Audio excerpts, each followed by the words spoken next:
Bang, these knives. I'm Jared, my lovely wife Kara's not with us, and today we are checking out the Spyderco Domino. This knife was sent to me by my buddy Cuminous Edge, which also sent me a lot of really badass knives and some really nice customs. And I've been wanting to check out a Spyderco Domino for quite some time now, so it was really nice to get one in hand. He did allow me to sharpen it and use it very lightly. So I did carry it for a couple days, and I used it, like I said, very lightly. I could tell it was already used just a little tiny bit.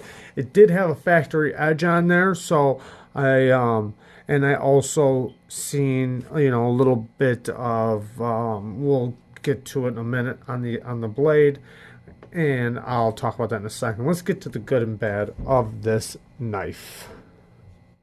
Let's do some very quick size comparisons. This knife is about 7.5 inches with a 3-inch blade. There is the Benchmade Griptilian, and then here's the Benchmade Mini Grip. You can see it's right in between both of those. And then we'll also compare it to the Spyderco Shaman really quickly. And, you know what? The Bug Out, Benchmade Bug Out, they're a pretty good size comparison. So let's get to this. This knife is a titanium frame lock knife with a carbon fiber G10 overlay. It has CTS XHP steel. The action on it, I like seeing the Spyderco did a frame lock. I know they like to do their compression locks a lot, which I do really like those too. But their frame locks seem to work very well. The Spidey flicking action is really nice on this knife, and the thumb flicking is really nice. The detent for the flipper tab is very nice. So the action all the way around is great. This is a fidgeter's knife, you could say. The drop on it, if you have it locked open, is pretty smooth. You can easily slap it shut.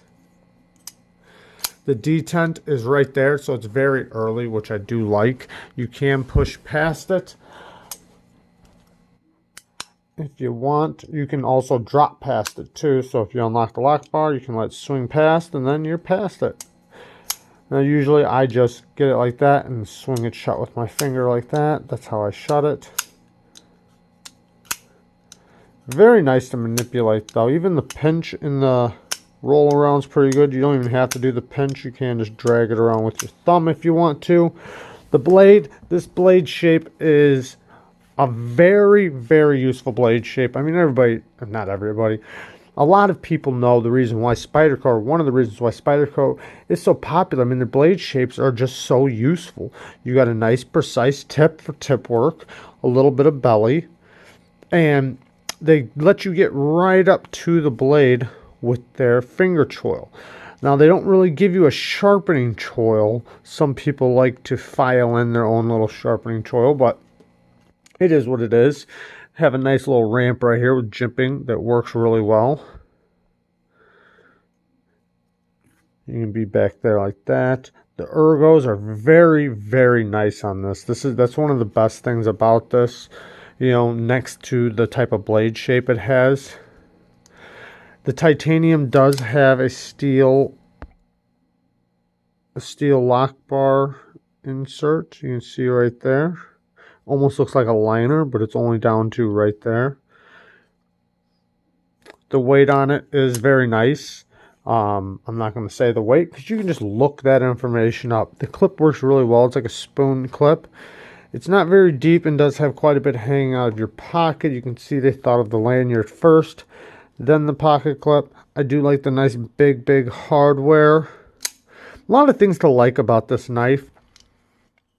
The ergos are really nice. The blade shape, you can pinch it like this because I like using a knife like this. That works really good.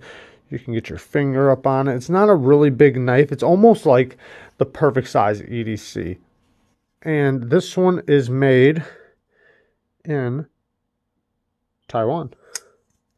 I was going to read the city, but I can't pronounce it. But I can manipulate it very easily with my left hand. I mean, it's just an all-around great knife. I can see why people like these so much, and I absolutely want one now. Yeah, I really want one of these. I really like it. I'd love to get one of the full ties, but I know those ones can be pretty hard to find and pretty expensive. At least that's what I think. I'm not positive on that. But this one's just, I mean, this one's great. I like this one a lot. I love this thing. This thing, I got to get one of these. I really like them. But now let's get to the bad things. Now, one bad thing I just spoke about a second ago, the damn lanyard hole is before the pocket clip.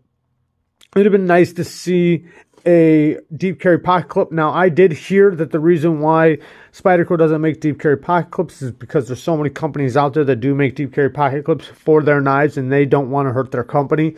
Don't know if that's true, but if that is true, then props to Spyderco for, you know, for, I guess, sticking up for the working man that's using his knives to have a business. I mean, I don't know how true that is, but that's what I did hear. Oh yeah, this thing is very centered. I love the detent on it. Nice, crisp detent. Push button and the light switch. Just wanted to get to the action. I forgot to mention detent strength. The detent on it is just amazing. Perfect detent for fidgeting and using and for very quick action. Okay, so back to the things I don't like. Okay, so that is one thing. I do wish they did have a different clip on it because it does have quite a bit hanging out. It's not that big of a deal. The clip works fine, but it is one of those things. Now, another thing, I did get to sharpen this knife, and when I seen it, I really wanted to sharpen it, and the reason why was because the edge was horrifying. I mean, and then I really looked into it, you know, with the blade, and a lot of things are off. The grind, when they ground this blade, it's completely off from one side to the other. One side's deeper than the other side. There was gouges, like from their belt. I don't know if they had an older belt that they were using when they were grinding this blade, but some parts of the edge like had little gouges in it. And I'm going to show it to you. So I put a new edge on it, and I had to spend a lot of time to get this edge. I think I put a... What did I put on that? I think a 600 or 800 grit edge. And it's very nice now. Don't get me wrong. I worked it out, lined it up as good as I possibly could, because I'll tell you what, it looked horrifying. This side had an edge all the way to about here, and then from here to here, it was non-existent on this side. Was it sharp? Yes, kind of, but not really. I'm not even going to say it was sharp. It had an edge on there from the factory, and it looked like, you know, the guy, when he put it to the belt, because it was a factory edge, when he put it to the belt, you know, it just wound up being how it was, and the reason why was because of the way it was ground. You know, there was nothing he could do when he sharpened it with the belt he was using because of the grind. Because that, you know, when you're sharpening a knife, you know, you are only as good as the grind. And not totally, I mean, there's things you can do, but when you straight up put an angle on an edge, I mean, the grind is going to show through the edge. I mean, you're gonna, sorry about that. So the edge or the grind on the knife was really bad, and you see right here, that's part of the spot that like has like a gouge in it as the grind was going, and it was where the edge was, because remember, I've sharpened it, so the old edge had a big gouge in it, and I sharpened up as far as I could, but I didn't want to take any more steel off to make that perfect.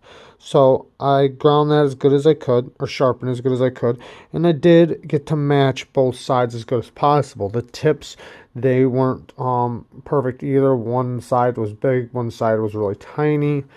On this side, it was non-existent from here to here. I did seem to get a good bevel on that. It took a little while though. It did take a lot of sharpening. This thing is very sharp now. I mean, this is a very nice working edge. I didn't go too high up in the grit, and if a Cuminous Edge wants me to, I will, but this is a very nice working finish, and I don't know if he's going to use this as a user or worker. So you know, I didn't want to put a polished edge on there and then him use it a couple times and it just goes down to a working edge anyways.